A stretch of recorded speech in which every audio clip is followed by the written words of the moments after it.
My name is Ryan. I'm from Belmont University, and I'm volunteering today with Pencil to read to you guys Frog and Toad Are Friends, one of my favorite books when I was younger. So let's get started. Frog and Toad are friends. Spring. Frog ran up the path to Toad's house. He knocked on the front door. There was no answer. "Toad, Toad," shouted Frog. "Wake up, it is spring." "Blah," said a voice from inside the house. "Toad, Toad," cried Frog. "The sun is shining. The snow is melting. Wake up." "I'm not here," said the voice. Frog walked into the house. It was dark. All the shutters were closed. "Toad, where are you?" called Frog. "Go away," said the voice from a corner of the room. Toad was lying in bed. He had pulled all the covers over his head. Frog pushed Toad out of the bed. He pushed him out of the house and onto the front porch. Toad blinked in the bright sun. "Help," said Toad. "I cannot see anything." "Don't be silly," said Frog. "What you see is clear, warm light of April. It means that we can begin a whole new year together, Toad. Think of it," said Frog. "We will skip through the meadows and run through the woods and swim in the river. In the evenings, we will sit right here on this front porch and count the stars." "You can count them, Frog," said Toad. "I will be too tired. I'm going back to bed." Toad went back into the house. He got into the bed and pulled the covers over his head again. "But Toad," cried Frog, "you will miss all the fun." "Listen, Frog," said Toad. "How long have I been asleep?" "You've been asleep since November," said Frog. "Well then," said Toad, "a little more sleep will not hurt me. Come back again and wake me up about 1/2 May. Good night, Frog." "But Toad," said Frog, "I will be lonely until then." Toad did not answer. He had fallen asleep. Frog looked at Toad's calendar. The November page was still on top.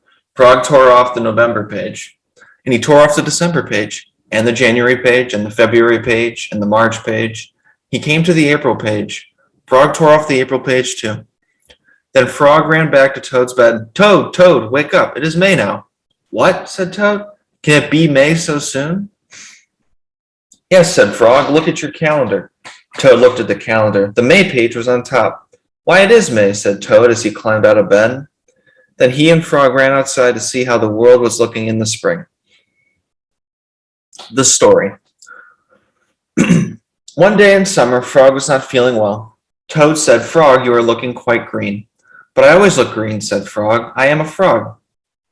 "Today you look very green, even for a frog," said Toad. "Get into my bed and rest."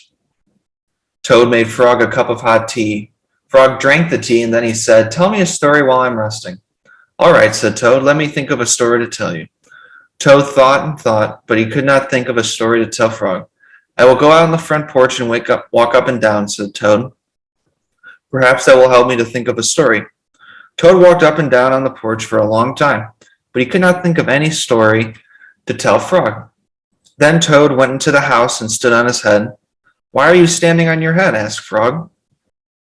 "I hope that if I stand on my head, it will help me think of a story," said Toad. Toad stood on his head for a long time, but he could not think of a story to tell Frog. Then Toad poured a glass of water over his head. "Why are you pouring water over your head?" asked Frog. "I hope that if I pour water over my head, it will help me to think of a story," said Toad. Toad poured many glasses of water over his head, but he could not think of a story to tell Frog. Then Toad began to bang his head against the wall. "Why are you banging your head against the wall?" asked Frog. "I hope that if I bang my head against the wall hard enough, it will help me to think of a story," said Toad. "I'm feeling much better now, Toad," said Frog. "I do not think I need a story anymore." "Then you get out of my bed and let me get into it," said Toad, "because now I feel terrible." Frog said, "Would you like me to tell you a story, Toad?" "Yes," said Toad, "if you know one." "Once upon a time," said Frog, "there were two good friends, a frog and a toad. The frog was not feeling well. He asked his friend, the toad, to tell him a story. The toad could not think of a story. He walked up and down on the porch, but he could not think of a story. He stood on his head, but he could not think of a story. He poured water over his head, but he could not think of a story. He banged his head against a wall, but he could not think of a story. Then the toad did not feel so well, and the frog was feeling better. So the toad went to bed, and the frog got up and told him a story. The end. "How was that, Toad?" said Frog. But Toad did not answer. He had fallen asleep. The lost button. Toad and Frog went for a long walk. They walked across a large meadow, they walked in the woods, they walked along the river. At last they went back to home to Toad's house. "Oh, Dart," said Toad. "Not only do my feet hurt, but I have lost one of my buttons on my jacket." "Don't worry," said Frog. "We'll go back to all the places where we walked. We will soon find your button." They walked back to the large meadow. They began to look for the button in the tall grass. "Here's your button," cried Frog. "That's not my button," said Toad. "That button is black. My button was white." Toad put the black button in his pocket. A sparrow flew down. "Excuse me," said the sparrow. "Did you lose a button? I found one." "This is not my button," said Toad. That button has 2 holes. My button had 4 holes."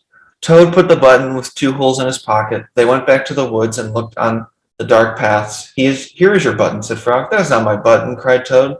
"That button is small. My button was big." Toad put the small button in his pocket. A raccoon came out from behind a tree. "I heard that you were looking for a button," he said. "Here is one that I just found." "That is not my button," wailed Toad. "That button is square. My button was round." Toad put the square button in his pocket. Frog and Toad went back to the river. They looked for the button in the mud. "Here is your button," said Frog. "That is not my button," shouted Toad. "That button is thin. My button was thick." Toad put the thin button in his pocket. He was very angry. He jumped up and down and screamed, "The whole world is covered with buttons, and not one of them is mine." Toad ran home and slammed the door. There on the floor he saw his white 4-holed, big, round, thick button. "Oh," said Toad.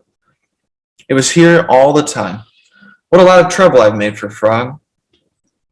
Toad took all the buttons out of his pocket. He took his sewing box down from the shelf.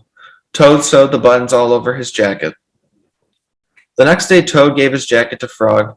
Frog thought it was beautiful. He put it on and jumped for joy. None of the buttons fell off. Toad had sewed them all on very well. A swim.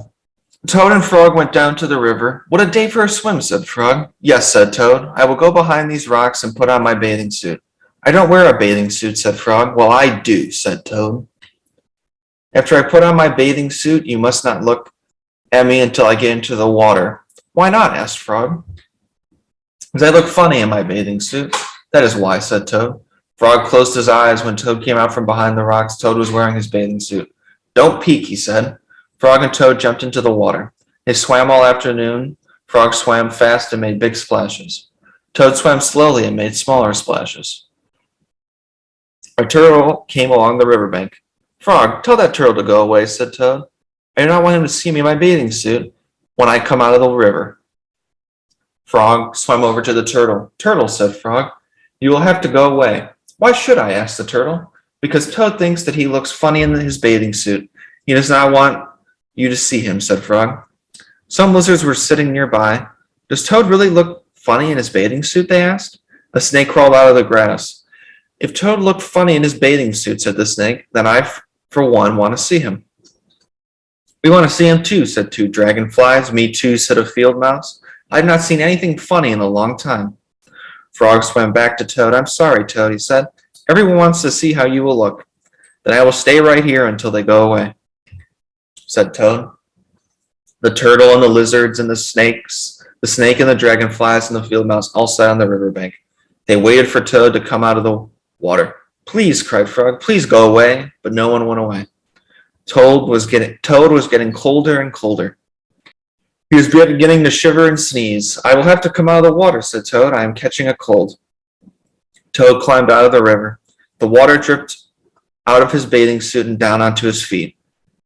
The turtle laughed, the lizards laughed, the snake laughed. The field mouse laughed and the frog laughed. "Why are you laughing at Frog?" said Toad. "I'm laughing at you." "Why are you laughing at Frog?" said Toad. "I'm laughing at you, Toad," said Frog, "because you do look funny in your bathing suit." "Of course I do," said Toad. Then he picked up his clothes and went home. The letter. Toad was sitting on his front porch. Frog came along and said, "What is the matter, Toad? You are looking sad." "Yes," said Toad, "this is my sad time of day. It is the time when I wait for the mail to come. It always makes me very unhappy." "Why is that?" asked Frog. "Because I never get any mail," said Toad. "Not ever?" asked Frog. "No, never," said Toad. "No one has ever sent me a letter. Every day my mailbox is empty. That is why waiting for the mail is a sad time for me." Frog and Toad sat on the porch feeling sad together. Then Frog said, "I have to go home now, Toad. There is something I must do." Frog hurried home. He found a pencil and a piece of paper. He wrote on the paper. He put the paper in an envelope. On the envelope, he wrote, "A letter for Toad." Frog ran out of his house. He saw a snail that he knew. "Snail," said Frog, "please take this letter to Toad's house and put it in his mailbox." "Sure," said the snail, "right away." Then Frog ran back to Toad's house. Toad was in bed taking a nap. "Toad," said Frog, "I think you should get up and wait for the mail some more." "No," said Toad, "I am tired of waiting for the mail." Frog looked out of the window at Toad's mailbox. The snail was not there yet. "Toad," said Frog, "you never know when someone may send you a letter." "No, no," said Toad, "I do not think anyone will ever send me a letter." Frog looked out of the window. The snail was not there yet. But Toad, said Frog, "someone may send you a letter today." "Don't be silly," said Toad. "No one has ever sent me a letter before, and no one will send me a letter today." Frog looked out of the window. The snail was still not there. "Frog, why do you keep looking out the window?" asked Toad. "Because now I am waiting for the mail," said Frog. "But there will not be any," said Toad. "Oh, yes, there will be," said Frog, "because I've sent you a letter." "You have?" said Toad. What did you write in the letter?" Frog said. "I wrote, 'Dear Toad, I am glad that you are my best friend.' Your best friend, Frog." "Oh," said Toad, that makes a very good letter." Then Frog and Toad went out onto the front porch to wait for the mail. They sat there feeling happy together. Frog and Toad waited a long time. 4 days later, the snail got to Toad's house and gave him the letter from Frog. Toad was very pleased to have it. Thank you to Pencil for this opportunity to read one of my favorite books, Frog and Toad Are Friends. Remember to keep on reading. Thank you.